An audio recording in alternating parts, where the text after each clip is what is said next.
भक्तांनो, हर हर महादेव. मी लहानपणापासून पाहत आलोय गणपतीचं वाहन उंदीर.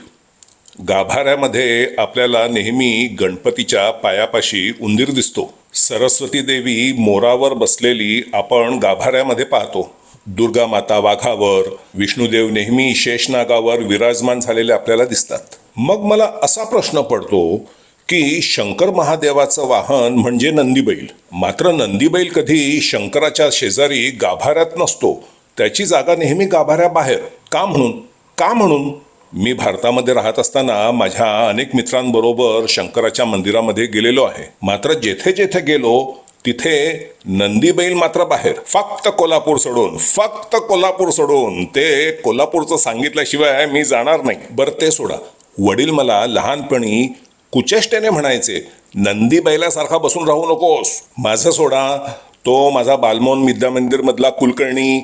आता बालमोहन विद्यामंदिरमध्ये कुलकर्णी म्हटल्याबरोबर एकाच वेळी 40 कुलकर्णी उभे राहतात. तर त्यांच्यापैकी एक, त्याच्या घरी मी त्याच्या आईने त्याला नंदीबैल म्हणून ओरडून बोलताना मी ऐकलेलं आहे. अहो, शाळेमध्ये मास्तर पण बोलतात. मात्र नंदीबैल केवळ शंकराचं वाहन नाही, त्यामध्ये नंदीबैलाची सेवा आणि निष्ठा आहे आणि शंकर महादेवाचा विश्वास आणि नंदीबैलाबद्दल अतूट प्रेम. आता पुराणातल्या काही कथांपैकी एक कथा आहे बरं का. शिलाद म्हणून एक महर्षी होते. त्यांचं नाव शिलाद कारण ते दगड खायचे. शिला म्हणजे दगड नाही का, खडक. तर ते दगड खायचे म्हणून त्यांचं नाव शिलाद. आणि त्यांना मूल नव्हतं. हे बघा, मी आधीच सांगतो हा, ही कथा शिवपुराणात वेगळी आहे, स्कंद पुराणात वेगळी आहे, नीलमत पुराणात आणखीन वेगळी आहे. त्या वादामध्ये मला खेचू नका, नाहीतर जाहिरात लावी ना. तुम्हाला अजून कोल्हापूरचं ऐकायचं आहे ना. तर मूल होण्यासाठी शिलाद महर्षी इंद्रदेवासाठी यज्ञ करतात. इंद्रदेव प्रसन्न होतात, म्हणतात काय पाहिजे तुला सांग. शिलाद महर्षी म्हणतात, मला मूल हवंय, मात्र असं मूल हवं आहे जे जन्म आणि मृत्यू या चक्रातून मुक्त आहे, म्हणजेच अमर असं मूल मला हवं आहे. इंद्रदेव त्याला म्हणतात, मी तुला मूल देऊ शकतो, मात्र त्याला अमरपण देणं हे माझ्या हातात नाही. तू शंकर महादेवाची प्रार्थना कर. तर मग शिलाद महर्षी शंकर महादेवासाठी मोठा यज्ञ करतात.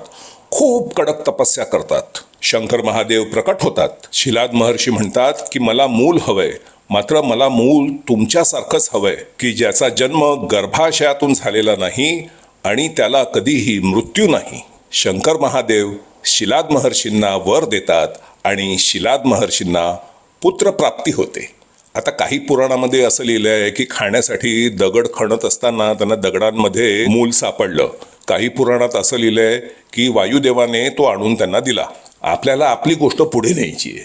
तर पुत्रप्राप्तीने महर्षींना फार आनंद झाला आणि त्या मुलाने त्यांना एवढा आनंद आणला म्हणून त्यांनी त्यांचं नाव नंदी असं ठेवलं. संस्कृतमध्ये नंदन म्हणजे आनंद देणारा. ते नाही का म्हणत नंदनवन. पण संस्कृतमधून नंदन या शब्दातनं नंदी काढायचं, त्याच्याऐवजी आनंदी हा मराठीत साधा सोपा शब्द आहे, त्याच्यामध्ये नंदी आहेच ना, मराठीतून घ्यायचं नाही का. हां, बरोबर आहे. त्यावेळी शिवसेना नव्हती, तर त्याचं नाव नंदी ठेवलं. त्याला नंदकेश्वर म्हणायचे. नंदकेश्वर लहानपणापासूनच खूप हुशार होता. त्याने धर्माचा फार गाढा अभ्यास केला होता. मात्र तेवढ्यात एक विचित्र घटना घडली. एक दिवस 2 महर्षी त्यांच्या घरी आले.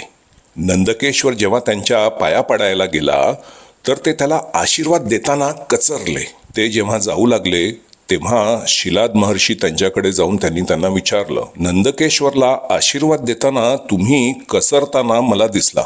तेव्हा त्या 2 महर्षींनी नंदकेश्वरच्या वडिलांना सांगितलं की नंदकेश्वर आणखीन 1 वर्षापेक्षा जास्त जगणार नाही. ते ऐकल्यावर नंदकेश्वरच्या वडिलांवर मोठं संकट ढासळलं. ते फार दुःखात शिरले. आपल्या वडिलांचे दुःख नंदकेश्वरला पाहावे ना, तो घर सोडून अरण्यात गेला आणि त्याने शंकर महादेवाची घोर तपस्या सुरू केली. काही वर्षांनी शंकर महादेव प्रसन्न झाले आणि ते नंदकेश्वरला म्हणाले, मी तुझी फक्त परीक्षा घेत होतो. ते 2 महर्षी मीच पाठवले होते. तुला काहीही होणार नाही. अरे, तुझ्या वडिलांनी माझ्यासारखा पुत्र मागितला होता. तुझ्यामध्ये माझा सुद्धा थोडासा अंश आहे. म्हणजे आता तुम्ही बघा, शंकर महादेव आणि नंदकेश्वरचे नाते किती जवळचे होते. तेव्हापासून शंकर महादेवाने आपल्या राहत्या जागेची म्हणजे कैलास पर्वताची रक्षा करण्याचे काम नंदकेश्वरकडे सोपवले आणि त्यासोबत नंदकेश्वरला स्वतःचे वाहन बनवले आणि वाहन होण्याखातर त्याला वृषभाचे म्हणजेच बैलाचे रूप दिले. तेव्हापासून नंदकेश्वरचा नंदी बैल झाला आणि त्यावर स्वार होऊन दोघांनी तिन्ही लोकांची यात्रा केली. नंदी हा शंकर महादेवाचा सर्वात निष्ठ असा परमभक्त मानला जातो. त्याच्या सेवेने आणि निष्ठेने शंकर महादेव भारावून गेले. शंकर महादेवाचा विश्वास आणि प्रेम मिळवणे ही काही सोपी गोष्ट नाही. त्यांनी तर आपल्या स्वतःच्या मुलाला म्हणजे गणपतीला काय शिक्षा केली होती हे तुम्हाला माहीत आहे. कालांतराने नंदीची भक्ती आणि निष्ठा तुलनेपार झाली आणि शंकरदेवाचा नंदीवरील विश्वास आणि प्रेम हे अगदी शब्दांच्या पलीकडे गेले. शंकर महादेव नंदीवर एवढे प्रसन्न झाले की ते त्याला म्हणाले, तू आज काय पाहिजे ते माग, मी तुला देईन. नंदी अगदी नम्र स्वरात म्हणाला, मला तुमच्याकडनं दुसरं काहीही नको. मला फक्त तुमची आजन्म सेवा आणि खंड न पडणारी भक्ती करता यावी हेच सौभाग्य लाभो.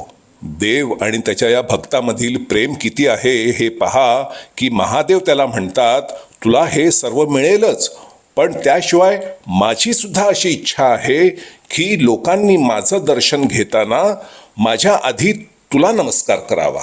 तुमच्यापैकी जे शिवभक्त असतील त्यांना हा प्रसंग कळल्यावर अंगावर काटा उभा राहिल्याशिवाय राहणार नाही. कारण याचसाठी नंदी शंकराच्या शेजारी नसतो, शंकराच्या समोर असतो. त्याची दृष्टी शंकराची खंड न पडता भक्ती करता यावी म्हणून सतत शंकराच्या दिशेने असते.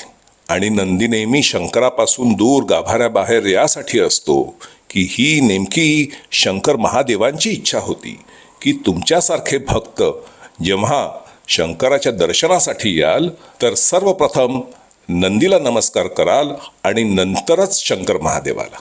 याला म्हणतात देव आणि त्याचा भक्त यामधील अतूट प्रेम.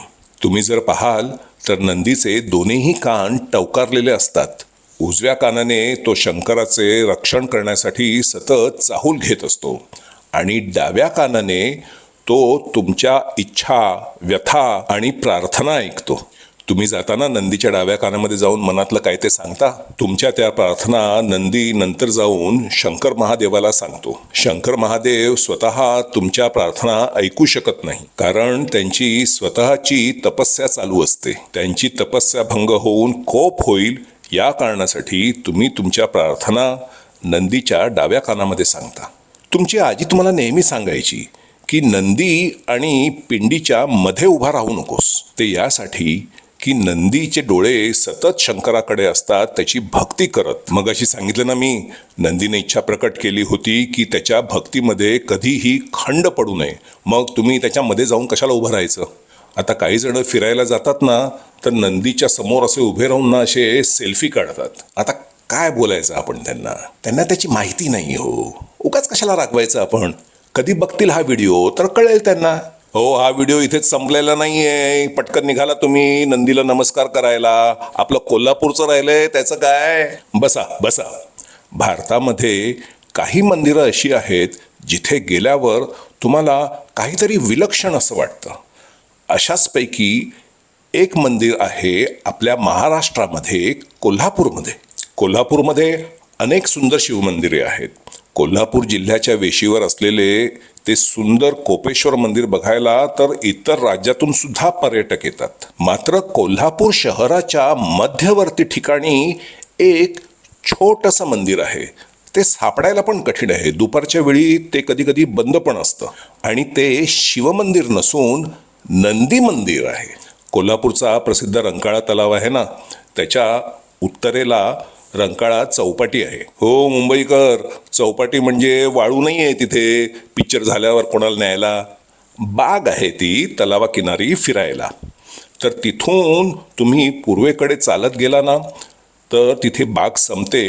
तिथे लोखंडी दरवाजा आहे. तिथून बाहेर पडलं की अगदी डावीकडे तिथे समोरच ताराबाई मार्ग लागतो. कोल्हापूरकर त्याला ताराबाई रोड म्हणतात. तो सरळ थेट महालक्ष्मी मंदिरापर्यंत जातो. मात्र तलावासमोर ताराबाई मार्गामध्ये शिरला की पटकन उजव्या बाजूला एक छोटीशी अळी लागते आणि थोडंसं तुम्ही चालत जाल ना पुढे तर डाव्या बाजूला तुम्हाला तिथे ते नंदी मंदिर दिसेल. तिथे कोपऱ्यावरच्या कोणत्याही दुकानदाराला विचारलं ना तर तो तुम्हाला पटकन सांगेल. पण त्यांना नंदी मंदिर कळत नाही, ते त्याला नंदी टेम्पल म्हणतात. आता इथली कथा पण वेगवेगळ्या पद्धतीने सांगितली जाते. तेथील स्थानिक लोकांमध्ये एक कथा अशी आहे की शंकर आणि पार्वती तिथे कोल्हापूरला फिरायला आले आणि मग नंदीने सुट्टी मागितली आणि तो परत आलाच नाही. मग शेवटी शंकराने त्याला पकडून त्याला डांबून ठेवलं. मात्र मला दुसरी आख्यायिका आहे ना ती मला जास्त आवडते. असं म्हणतात त्या मंदिराची जेव्हा स्थापना झाली तेव्हा नंदीला ती जागा अगदी नवीन होती. त्याला कळलंच नाही तो केव्हा मंदिरातून बाहेर पडला आणि मंदिराच्या बाहेर तो अनेक वर्ष कधीच पडला नव्हता. तर त्याला सगळं जग वेगळं दिसायला लागलं आणि त्याच्यामध्ये तो हरवला. त्याला परत यायची वाट सापडेना. दुपार झाली, आपल्यासमोर नंदी नाही आहे ह्याची जाणीव शंकर महादेवांना झाली. संध्याकाळ झाली, महादेव चिंतेत पडले. नंदी आपल्यासमोर नाही ही त्यांना कल्पनाच करवेना. शंकर महादेवाचा फक्त क्रोध प्रसिद्ध आहे. शंकर महादेवांना दुःखात कधी कोणी पाहिलं नाही. कोपेश्वरला असताना पार्वतीने आपल्या वडिलांनी शंकर महादेवाचा समस्त जनासमोर अपमान केला म्हणून भर पेटत्या यज्ञामध्ये उडी घेतली. तेव्हा सुद्धा शंकर महादेवाला दुःख नाही झालं. त्यांना भयंकर क्रोध झाला आणि त्यांनी संपूर्ण पृथ्वीचा नाश करायला सुरुवात केली. शिवशंकराच्या त्या कोपावरून तर ते नाव पडले ना त्या मंदिराचं, कोपेश्वर मंदिर. मात्र आज नंदी हरवल्यामुळे महादेवांना अत्यंत दुःख झाले. अंधार पडल्यागत शंकर महादेव गाभारा सोडून स्वतः नंदीला शोधायला बाहेर पडले. फार शोध घेतल्यानंतर रात्रीच्या काळोखात रंकाळा तलावाच्या काठी त्यांना तो सापडला आणि ते त्याला मंदिरात परत घेऊन आले. मंदिरात परतल्यावर नंदी आपल्या जागेवर जाऊन बसणार इतक्यात शंकर महादेव म्हणाले, मी तुला पुन्हा हरवू इच्छित नाही. जा तू आत जाऊन गाभाऱ्यामध्ये बस. मी इथे तुझ्या समोर दारात बसतो. तुम्ही जर कधी कोल्हापूरला गेलात तर त्या मंदिराला जरूर भेट द्या आणि स्वतःच्या डोळ्यांनी पहा की तिथे नंदी गाभाऱ्यामध्ये बसलेला आहे आणि शंकराची पिंडी दाराबाहेर आहे. आणि म्हणून माझी तुम्हाला विनंती आहे की यापुढे कोणाला कुचेष्टेने नंदी बैल म्हणू नका. म्हणाल तर जाहिरात लावेन. लावू का जाहिरात लावू? तो व्हिडिओ लावला जरा, तो जाहिरातींचा व्हिडिओ लावा.